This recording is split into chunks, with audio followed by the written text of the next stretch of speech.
Now this is a quality that really we need in society, not just Muslims, because the thing is, the moment you remove God from discourse, the moment you think that believing in God is foolish, at that point you have to create a police state. You have to create a civil service that is massive, and you have to create a police force which is all-encompassing, etc., etc. But nobody looks over themselves. Nobody has this quality of taqwa, of knowing that Allah subhanahu wa ta'ala is watching them. This is why Sahl ibn Abdullah al-Tustari radiallahu anhu, he was only 3 years old when he said he used to see his uncle getting up for tahajjud. And he used to wake up and look at his uncle and then stand next to his uncle praying tahajjud. And his uncle used to say to him, go back to sleep, go back to sleep.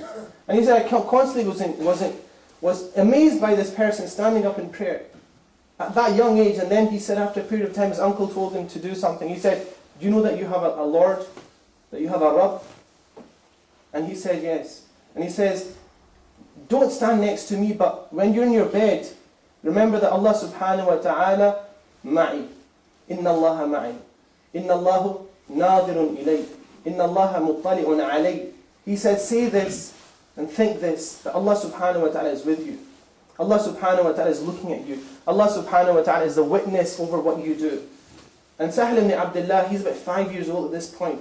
He said, I constantly did this. And before I knew it, I found the sweetness of that in my heart. And then when he became mature, his uncle said to him, remember what I told you about the fact that Allah subhanahu wa ta'ala is looking at you? Allah subhanahu wa ta'ala is with you. Allah subhanahu wa ta'ala is the one that's a witness over you. Remember that? And he says, yes. And then he says, do you not think that the person who knows that Allah subhanahu wa ta'ala is with him, is looking over him, and is constantly aware of his actions, will he disobey Allah? أَفَيَعْصِيهِ? And at that point, Sahl ibn Abdullah realized what the dhikr was all about. And in fact, that dhikr is not just something that Muslims should be thinking about themselves. It's something for yourself to think, that Allah subhanahu wa ta'ala is constantly aware of your innermost actions, your innermost thoughts. Regardless of what you do in terms of actions, the things that you think, Allah subhanahu wa ta'ala is aware of them. So if that's the case, then how can you do something that defrauds somebody else? If you hide and you do something, you make money out of it, how can you live off that money? How will you face Allah subhanahu wa ta'ala? Even if you don't get caught, how will you face Allah subhanahu wa ta'ala? Because at the end of the day, you stand in front of Allah subhanahu wa ta'ala, اقرأ كتابك. The book's in front of you, and Allah subhanahu wa ta'ala will say, read your book. And everything there will not just be your actions, it will be the things you did in private. And that's why Allah subhanahu wa ta'ala constantly gives us the exhortation to taqwa.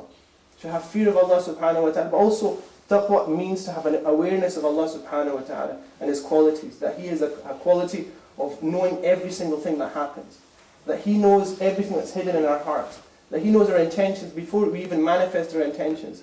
So we pray to Allah subhanahu wa ta'ala that the quality of taqwa, which is the most important thing that Muslim has, that we inculcate that in our children as well as ourselves. Pray to Allah subhanahu wa ta'ala that He allows us to listen to words of wisdom. أقول قولي هذا واستغفر الله لي ولكم فاستغفروه إنه غفور رحيم.